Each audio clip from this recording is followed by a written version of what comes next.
Welcome back to Muscle in the Morning, brought to you by Iron Mag Labs. Make your mark.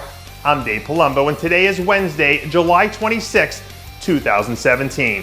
And let's find out what's going on in the world of bodybuilding and fitness. All my Game of Thrones fans out there know just how dangerous two great forces can be when they decide to link up. And I'm not sure if we've got two greater forces in bodybuilding right now than the Deasha, Lee Winkler dynamic duo they've got going on out there at Oxygen Gym. Earlier in the week, new video surfaced of one of the now legendary Deasha Winkler back training workouts as the two gear up for what's likely to be another pair of top 10 Olympia finishes. To their credit, both Nathan and Ruli look to be in an incredible shape right now. And with these two guys pushing each other to the limit all the way up to showtime, I fully expect to get the best versions of Nathan Deasha and Lee Winkler electrifying what's guaranteed to be another raucous Olympia crowd. In the world of strength sports, there are records, and then there are records.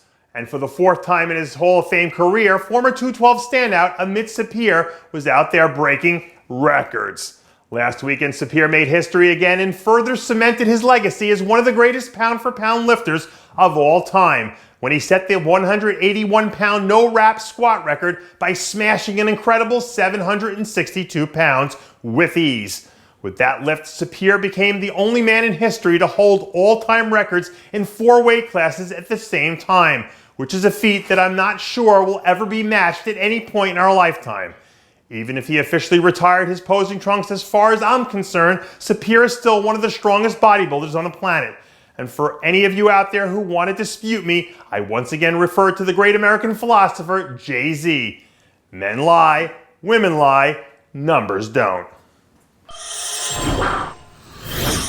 If you listen to all the talking heads out there, you'd think that all the excitement for this year's Figure Olympia is centered around a 2-horse race. Well, let me be the first to tell you that it's time to wake up and start paying attention to Natalya Abraham, because this girl is flat out dangerous. Just over a month after her huge win at the Dallas Europa Pro, the 20-something figure superstar looks like she's really starting to find her stride. Inside sources are telling me that Abraham is on pace to completely smash that previous career best we saw back in Dallas. And if an improved Natalya Abraham shows up at 100% in Vegas, I think she has a legitimate chance to end the weekend as one of the top 5 ranked athletes in the world. After spending 4+ decades in New York, believe me when I tell you that you're going to see all sorts of insanity roaming the streets in the summer. But with that being said, I'm still not sure I've ever seen anything out there quite like our old friend Maxx. Earlier this week, bodybuilding's real-life version of Captain America was spotted crushing another monster arm session out at Bev Francis' Powerhouse Gym, where he's starting to ramp up the intensity of his Olympia prep. I've said for years that from the waist up, Maxx is good enough to be a top 5 Olympian. And now that his legs finally look like they're at least equally as dangerous, the ceiling for how high he can climb suddenly looks a whole lot higher.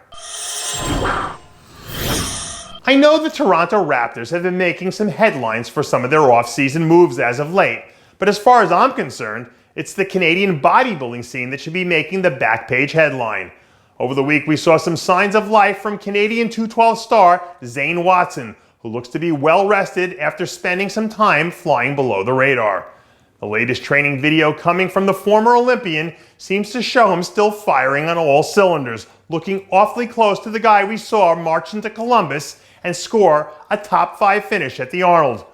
When you look at Watson, it isn't much of a stretch to say that he's probably one of the more underrated guys in the entire 212 division. And I can't say that I'd be shocked if he snuck in late somewhere and wound up stealing a last-minute qualification for the Olympia.